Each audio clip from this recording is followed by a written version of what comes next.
Welcome to Radio Antioch. This video is an outreach of Antioch Tabernacle Ministries.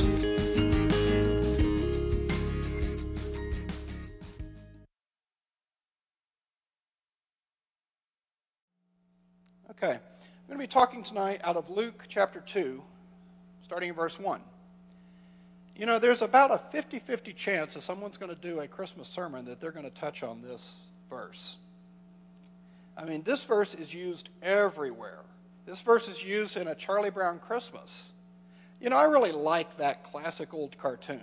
Everybody seen that one? You know, they actually, word for word, preach the gospel.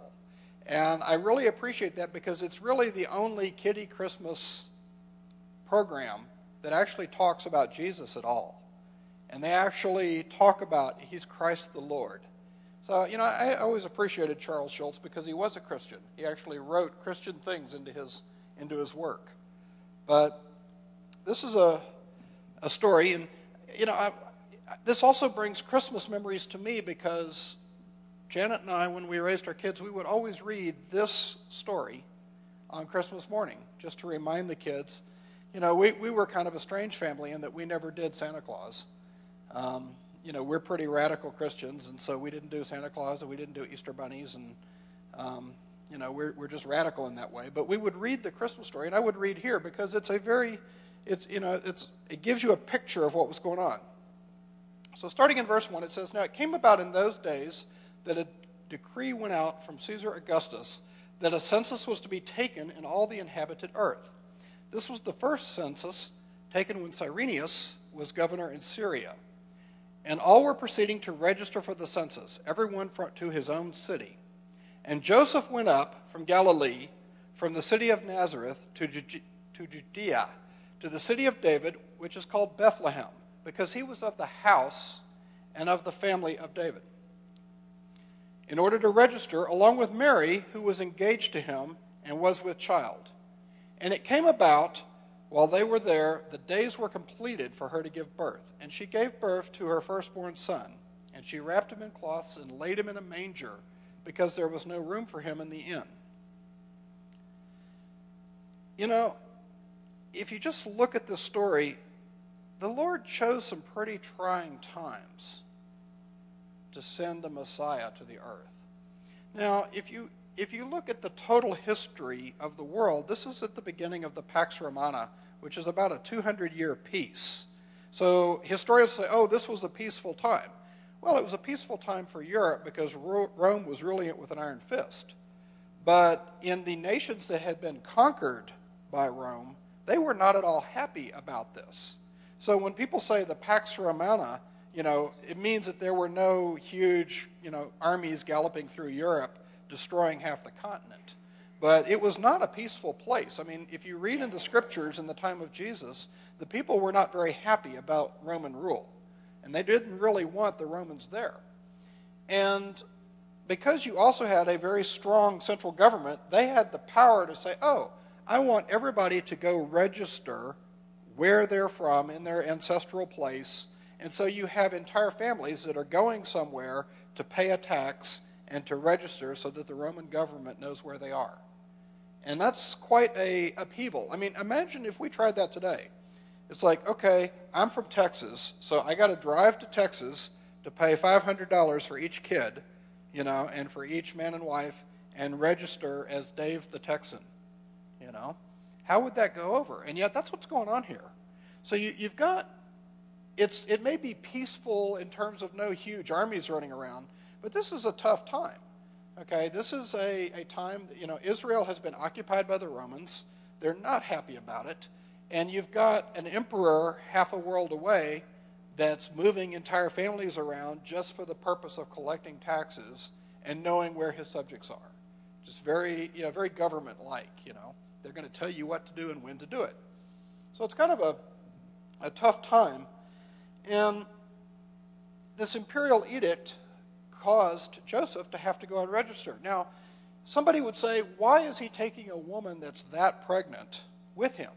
They haven't yet, it says his wife to be, they haven't yet become married. But in the Jewish tradition, there was about a year-long waiting period after you were betrothed before you actually were married. And of course, she has conceived through the Holy Spirit during this time. So I wonder if he took her along, even though they were not yet man and wife, just because I can imagine if you read how legalistic the society was, how the Pharisees and others would point fingers at the people, I wonder just how welcome she was. I wonder how many people really believed her story about the angel and about conceiving by the Holy Spirit. I wonder if anybody even talked to her in the marketplace. When you think about what was asked of these two young people, that she could have easily been stoned for being immoral, and whatever reputation she had as a godly young woman, people weren't going to believe what was happening. A lot of people didn't. Okay, she gave up her reputation. She gave up everything. I suspect he took her along just because once Joseph heard from God that this is a God thing, he was going to take care of her. But he's probably the only friend she's got. So here they are on the road in a strange place. Now, it says that there was no room for them. In the little villages like that, there would be like a common area, like a courtyard area where travelers could stay. And usually it had a covered place. It's kind of like you're camping out. It's not really like a hotel like you would think of, but there was a stable area that was in a cave, back in a cave or a grotto, and they could, you could put your horses and things in there, and there was a horse trough back in there where you put feed. A manger is a horse trough. Okay, so if you go to the Church of the Nativity in Bethlehem, you've got this beautiful church, but it's built over a little cave.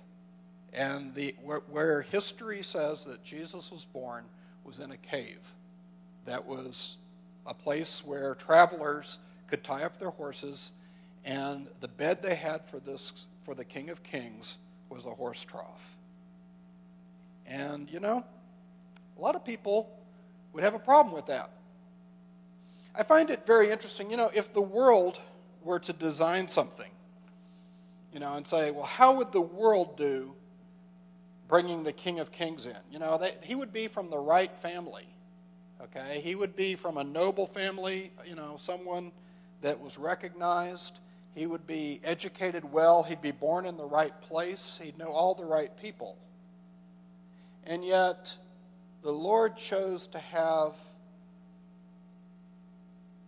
a girl who half the world thinks is immoral, okay? And he's got these two young people that are on a journey because some emperor, hundreds of miles away, said, go do this. All the situation's wrong. And here they are in a horse trough because there was nowhere to stay. That's not how man would do things. Man would be very impressive. Oh, this is the king. We have to act right. We have to be impressive. We have to do everything. So they reach the point where the baby's due, and those contractions, they don't start at a convenient time. So the only place they've got is this grotto. And there's no room where the travelers are staying, and so this is where they have the baby. And it just wasn't right and proper, okay? But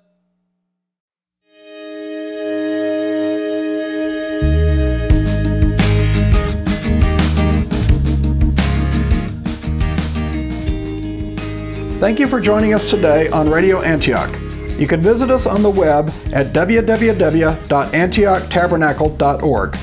This video is made possible by the generous support of viewers like you.